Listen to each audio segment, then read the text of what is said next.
Welcome to Newton's Park A3, your anytime, anywhere, anyplace application for exploring force and motions through physics simulations. Let's learn about its functions and features in this video. When you first launch the application, you'll be in setup mode. Here you can build your designs before running your experiments. On the top right is your inventory, full of different types of balls, blocks, ramps, forces, and targets. Using the center stylus button or the left mouse button, drag items from the inventory onto the platform. Forces and ramps have snap points to allow you to stick balls and blocks to them. In setup mode, because gravity is not turned on, you can even suspend objects in midair. When you click the right stylus button or right-click with the trackpad on an inventory object, you'll open its context menu. Context menus give you access to additional tools and functions. Here you can change the ramp's surface material. Selecting an object will also open up the property window. Here you can adjust the size and rotation of ramps, forces, and targets. For launchers, you can also adjust angle and force. For the Z-ball and Z-block, you can adjust their mass.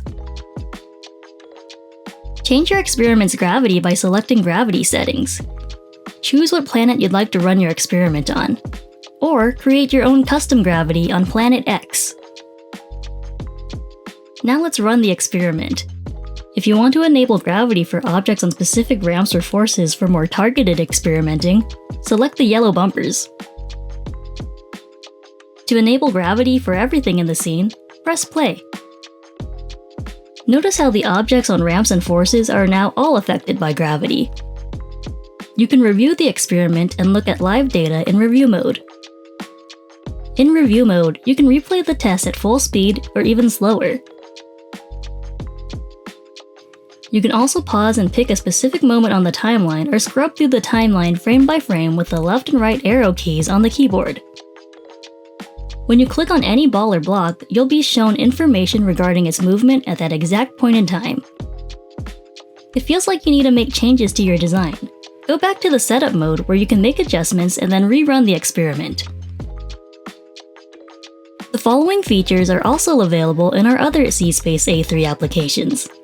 You can use the toolbar on the left to move objects, draw on the scene, make text boxes, and add lines.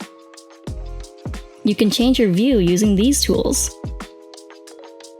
The edit bar above the scene allows you to reset the scene, undo and redo, cut, copy, paste, clear all objects on the scene, and delete individual objects. The main menu bar on the very top lets you save or load a scene, open the slide builder, view settings, open ZView, and exit.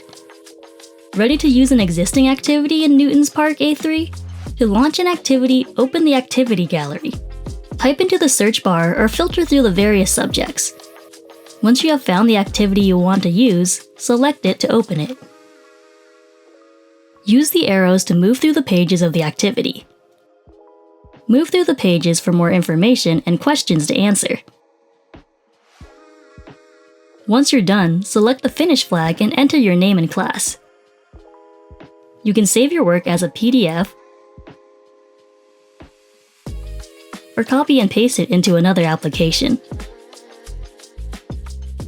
You can also create and modify your own activities in Newton's Park A3 using the Slide Deck Builder. Here you can create and modify scenes, add notebook pages, create different types of questions, and add definitions. When you're done creating, you can save it as an activity to be used with Newton's Park A3 by saving it as an NPA3 file. Or you can save it as a slideshow in a PDF format. These files can be shared to any device, with or without Newton's Park A3. Be sure to check out resources at zspace.com/edu to find out more, including keyboard shortcuts. Have fun exploring!